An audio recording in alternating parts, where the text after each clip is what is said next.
थोड़ा ब्रह्म मुहूर्त में उठना चाहिए। देखो, यदि जीवन को सार्थक करना है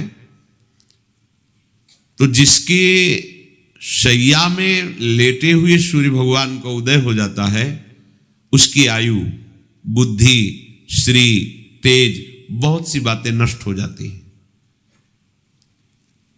अगर आपको जीवन में चाहे लौकिक उन्नति प्राप्त करनी हो या पारलौकिक,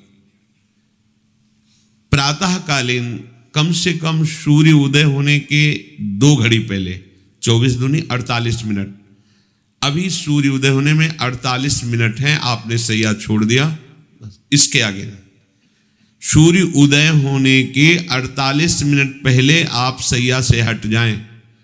अगर आप रात्रि में जगे हैं तो सूर्य उदय होने के 48 मिनट बाद फिर आप सो जाएं।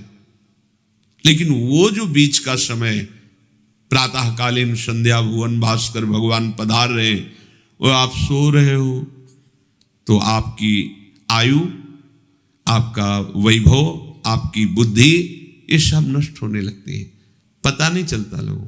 देखो कहाँ तेजवान चेहरे दिखाई दे रहे हैं, खूब तो सब खा पी रहे हो, खाने पीने क्या तेज एक अलग होता है, भागवतिक तेज अलग होता है।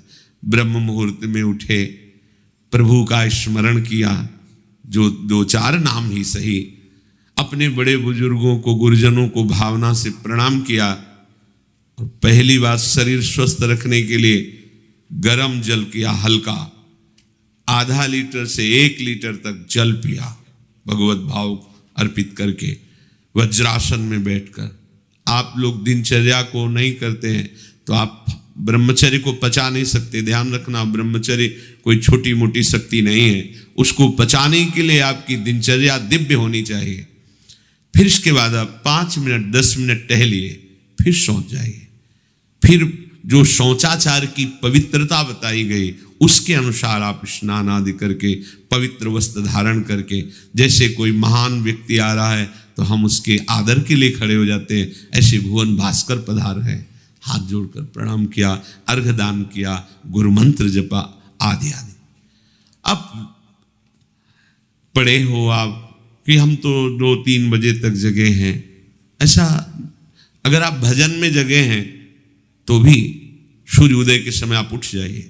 आपके गुरु आवे तो क्या आप सोते रहेंगे क्या? तो ये जगत गुरु हैं भुवन भास्कर, परम ज्ञान स्वरूप हैं, गायत्री छंद रूपी घोड़े हैं इनके रथ के, स्वयं भगवान अरुण देव सारथी हैं, और भगवान पीछे वर्णन किए, मैं ही सूर्य रूप से जगत को प्रकाशित करता हूं और ताप के द्वारा जल को सोख कर मैं ही वर्षा कराता हूं। भगवान का आदर करना। जो सूर्योदय तक सोते हैं उनकी बुद्धि में भागवतिक बातें, अध्यात्म बातें आ जाए, मेरी समझ में नहीं आता। अगर आप थोड़ा भी शरीर स्वस्थ रखना चाहते हैं तो जैसे नियम से भजन वैसे व्यायाम आवश्यक है। सबसे प्रार्थना है, ये दवाइयों के बल पर जीना बंद करो। शरीर में जितनी आवश्यकता जल की है, अगर उतना नहीं जाएगा तो आपकी एसिड बनेगी, फुंसियां निकलेंगी, कब्ज बनेगा, कई परेशानी। हम साधुकों को कहते हैं, कभी कभी जैसे पूछते हैं कितना जल पिया, वो अभी तो पिया नहीं। अच्छा, ये शरीर है, ये एक गाड़ी है, कोई सच्चिदानंद नहीं है। उचित आहार, उचित जल, व्यायाम के लिए कुछ समय नहीं। और भी 10 दिन बीमार पड़ोगे फिर देखो, आप कहते हैं समय नहीं है। हमने अपने बीमार स्थिति की दिनचर्या को बताया, शीत धाम की 2 बजे उठना, जो आपको बोल रहे हैं ऐसे ही दिनचर्या करते, और 45 मिनट व्यायाम। इसके बाद तुरंत प्रणाम करके वृंदावन की परिक्रमा, फिर आके श्री जी की मंगला, फिर आके 9 बजे तक गुरुदेव भगवान की सेवा में, फिर वहां से आके श्री जी का श्रृंगार, फिर भिक्षावृत्ति आदि 12-1-2 बजे तक। कोई चाय, कोई पानी, कोई ऐसा कुछ नहीं कि बाल भोग, कुछ नहीं था ही नहीं। जिंदगी में 100 ग्राम दूध नहीं खरीदा कि भाई हमारा दूध बंद, कभी नहीं ऐसा। पर कभी ऐसा महसूस नहीं हुआ कि मैं बहुत कमजोर हूं। ब्रह्मचर्य को पचाने के लिए बहुत शरीर को क्रियाशील होने की आवश्यकता है, या तो प्राणायामों के द्वारा, आसनों के द्वारा। अब न आसन है, न प्राणायाम है, न व्यायाम है, और फिर क्या, कैसे भावना आपकी भगवत भावना बनेगी? तो एक प्रमाद स्थिति, एक छिन्न भिन्न खिन्न स्वभाव, नहीं बात बनेगी। अध्यात्म का साधक जो होता है नवीन खिला हुआ कमल जैसा, मुख प्रसन्न तन तेज विराजा, कीने से रामचंद्र कर का, कोई असाध्य रोग, कोई बहुत पीड़ा, वो बात अलग है। नहीं तो ऐसा वो जैसे कमल खिला होता है ऐसे खिला रहता है। क्यों? हर समय चिंतन सही, आचरण सही, सब कुछ सही।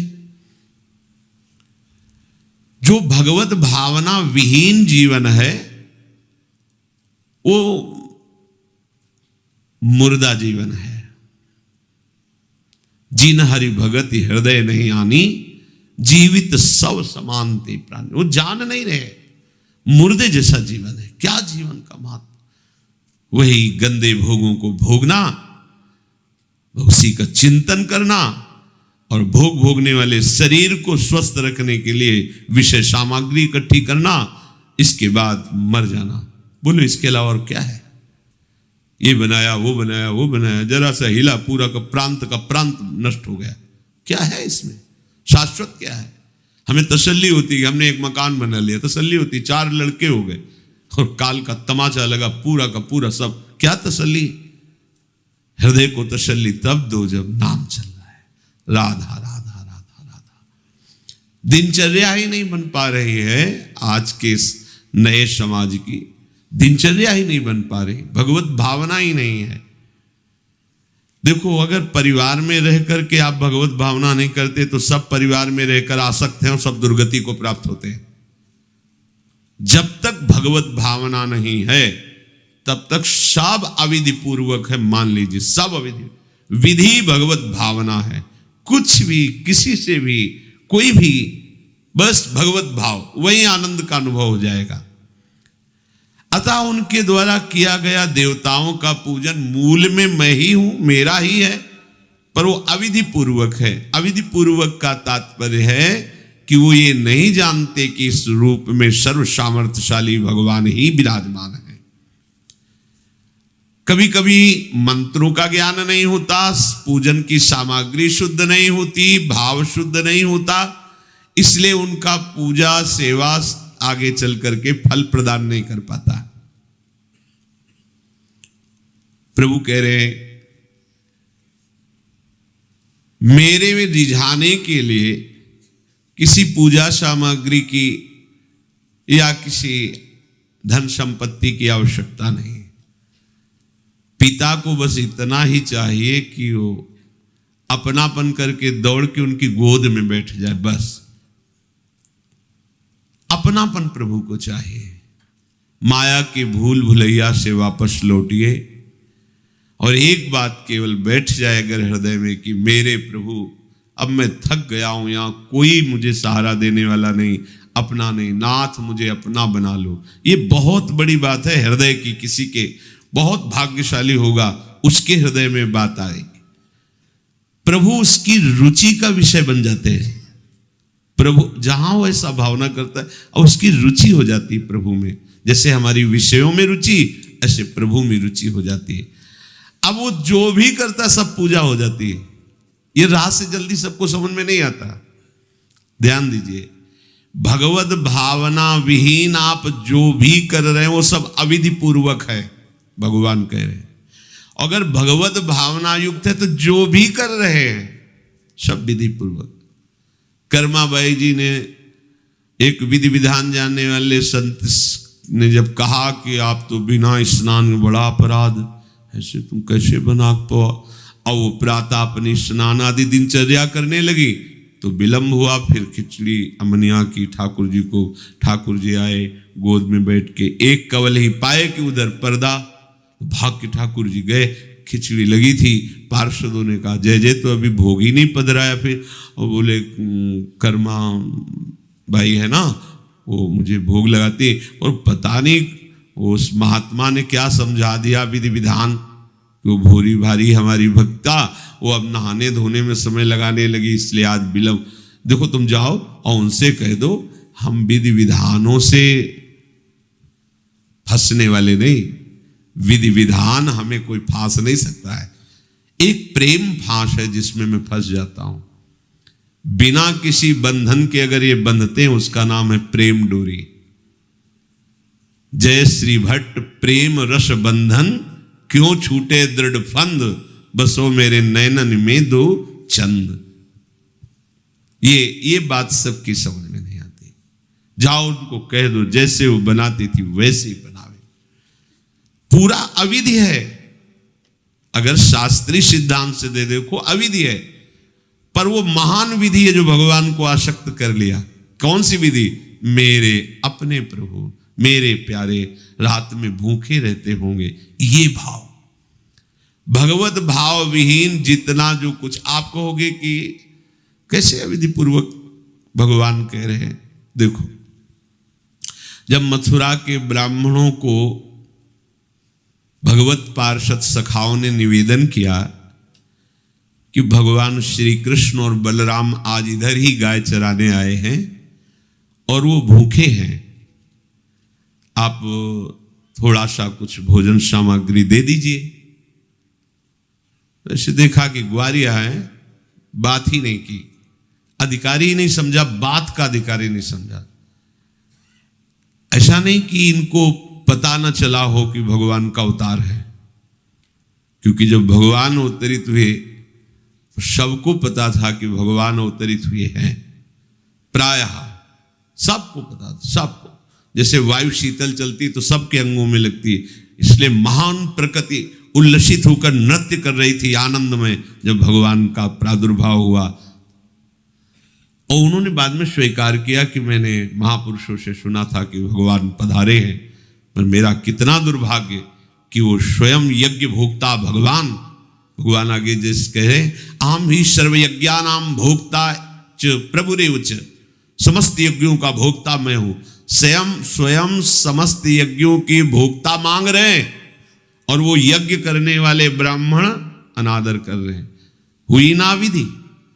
और उन्होंने स्वीकार किया है कि मुझे चारों वेदों का ज्ञान है, गायत्री का अनुष्ठान, त्रिकाल संध्या, जितना भी शास्त्रीय सिद्धांत सब पालन करता हूं, पर सबके लिए उन्होंने एक शब्द प्रयोग किया, धिक्कार है मेरे ज्ञान को, धिक्कार है मेरी पवित्रता को, धिक्कार है। स्वयं यज्ञ भोक्ता भगवान मांगे और हमने बात भी नहीं की।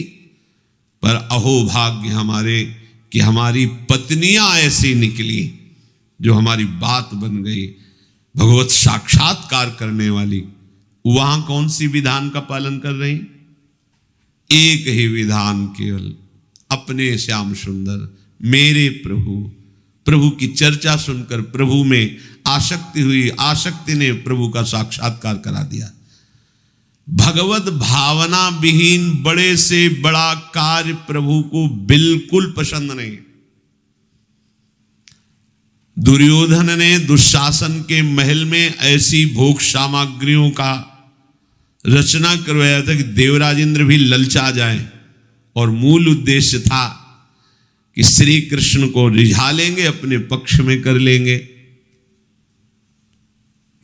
प्रभु ने उनसे वार्ता जब संधि की तो उन्होंने कहा कि बिना युद्ध के 5 गांव की बात क्या, सुई के अग्रभाग भी नहीं दे सकता, सुई के अग्रभाग भर भी जमीन नहीं दे सकता। 5 गांव की भगवान ने कहा था ऐसा करो, तुम हस्तिनापुर के चक्रवर्ती सम्राट पर बैठे रहो, 5 गांव दे दो पांडवों को, वो मेरे भक्त हैं, मेरा आदेश पालन कर। उनका सूजी अग्रे न केशवा, सुई की नोक भरने। भगवान चलने लगे तो कहा आओ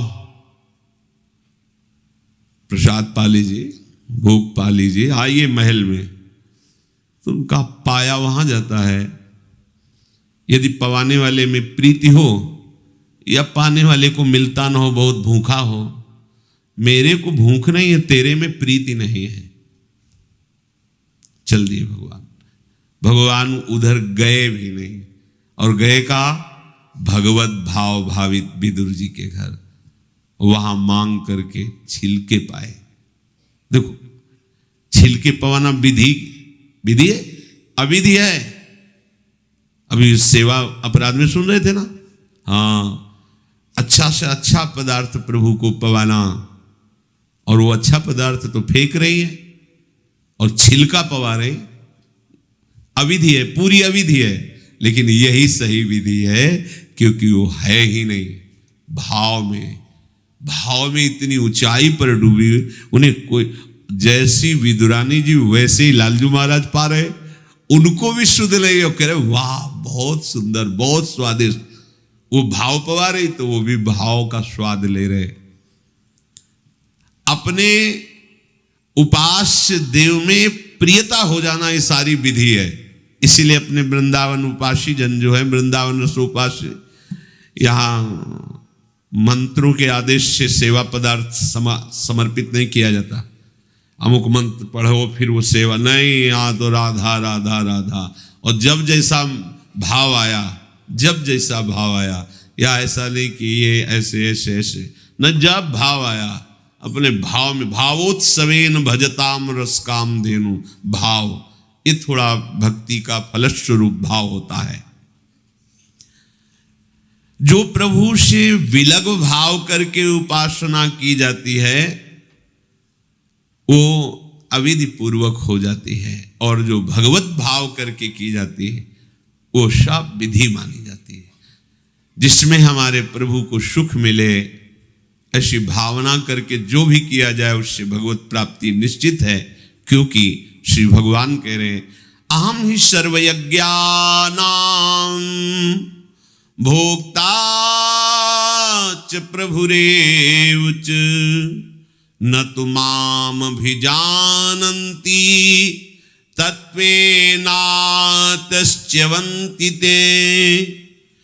क्योंकि सब यज्ञों का भोक्ता मैं हूं, मैं सबका स्वामी हूं, परंतु ये जो मेरे से विमुख है ये ऐसा नहीं जानते हैं, ये मुझे तत्व को नहीं जानते, इसलिए ये अन्य भावना किया करते हैं। जो मेरे को नहीं जानते हैं, मेरे भाव से नहीं है, वो कुछ भी करें उनका पतन ही होता है। बात इसमें यह है कि जब अविनाशी नित्य चिदानंद भाव ही नहीं है तो विनाशी खेल में सत्य भाव से लगोगे तो तुम अविनाशी का विनाश ना होते हुए भी विनाश की सारी लीला सहनी पड़ेगी। जैसे आत्मस्वरूप जो हमारा स्वरूप है उसमें किसी शस्त्र का, मंत्र का, किसी भी दैवी शक्ति का कोई भी बस नहीं है। जो हमारा आत्मस्वरूप है कि मंत्रवेत्ता कोई भस्म कर दे, किसी दिव्यास्त्र का संधान करके हमारी आत्मा को छेद भेद दे, अक्लेद्य है, अशोष्य है, अदाय है, फिर भी हम जलन का अनुभव करते हैं अंतर और बाहर से भी। क्यों? वहां तो बता रहे हैं कि अदाय है, कोई भी ताप आत्मा को स्पर्श नहीं कर सकता, फिर ये जलन क्यों होती है? लगता तो हमें ही कि मैं अंदर से जल रहा हूं या बाहर से शरीर में अग्नि आदि छू जाए तो ताप लगेगा, क्योंकि हम अपने अविनाशी भाव में नहीं हैं। ध्यान दीजिए, अविनाशी होते हुए भी अविनाशी भाव में ना होने के कारण मुझ अविनाशी तत्व को विनाश की पूरी लीला सहनी पड़ती है, पूरे कष्ट सहने पड़ते हैं। नहीं सहने पड़ते? देखो आप, जन्म मरण मेरा थोड़ी होता है, मेरा स्वरूप नयनम छिन्नन्ति शस्त्राणि नयनम दहति पावकः न चैनम क्लेदयन्त्यापो न शोषयति मारुता, पर हो रहा है। हम जल में डूब के मर सकते हैं, हम वायु के प्रवाह में, हम नाना प्रकार के दुखों के प्रवाह में। क्या हुआ? बोले चूंकि तुम अपने अविनाशी स्वरूप भाव से विलग हो। समझ गए? वही बात यहां श्री भगवान कह रहे हैं कि यदि तुम ये भाव नहीं समझ पा रहे कि सबका भोक्ता मैं ही हूं, सब यज्ञ जितने भी साधन सबका फल प्रभु ही है, मैं सबका स्वामी हूं। जो मेरे को तत्व से नहीं जानते हैं, मेरे पर भाव नहीं करते, उनका पतन ही होता है। कारण ये अविनाशी भाव ना होने के कारण, विनाशी में सत्यत्व भाव होने के कारण परिणामता कुछ हाथ नहीं लगेगा, केवल नाश ही नाश। जब हम प्रभु की तरफ चलते हैं तो उसमें प्रधानता होती किसी संत या शास्त्र के वचन। ऐसे आप चल ही नहीं सकते। कभी भी कहीं भी कोई भी प्रभु की तरफ चलेगा, पहला कदम चला होगा तो वो किसी न किसी संत के वचन सुने होंगे या शास्त्र के वचन, दोनों एक ही बात है। जो संत भगवंत की वाणी है वही शास्त्र है। बिना उनके वचन सुने परमार्थ का पता ही नहीं चलता है। तो जब हम प्रभु की तरफ सत्संग सुनकर चलने को होते हैं तो ये दो मुख्य बाधाएं आकर खड़ी हो जाती हैं। भोगों की भोग वृत्ति, संग्रह वृत्ति जो हमारे अंदर रही है, तो वो हमको इतना कमजोर कर देती, लगता है अगर ये चीज नहीं होगी तो हम रह नहीं पाएंगे, ऐसी ऐसी व्यवस्था होगी तो हम नहीं रह पाएंगे। बड़ा कमजोर हो गए अपने लोग। हाँ, ऐसा होना चाहिए, ऐसा होना चाहिए, ऐसा होना चाहिए। भोगों का भोक्ता और भोगों के संग्रह युक्त स्वामी भाव। मेरे पास इतनी खेती, इतना बैंक बैलेंस, इतना परिवार, ऐसा ऐसा, और देखो हमारी दिनचर्या में ऐसा चलता है, हम ये खाते रहें, ऐसे करते रहें, ऐसे, और ये सब होता रहा है। अगर हमें भजन मार्ग में तो ये सुविधा चाहिए, ऐसा ऐसा। इतना कमजोर हो गया है मनुष्य कि वो भोगों की भोगने की वृत्ति और भोगों के संग्रह करने की वृत्ति और भोक्ता और संग्रहित वस्तु का स्वामी मैं, ऐसा, ये पहली परमार्थ में बाधा वृत्ति है। और ये प्रायः हम सब बड़ी खुशी से बाधा लिए चल रहे हैं। देखो ये बड़ा सूक्ष्म, चूंकि देखो अध्यात्म है, अध्यात्म तो जगत से बिल्कुल ऐसे है। कोई बड़े भाग्यशाली जन होते हैं जो सुनना चाहते हैं, उनसे भी बड़े भाग्यशाली जन होते हैं जो चलना चाहते हैं, उनसे भी बड़े भाग्यशाली जन जो चल रहे हैं, उनसे भी बड़े भाग्यशाली हैं जो महत्व रखकर चलते हुए उसका अनुभव कर रहे हैं।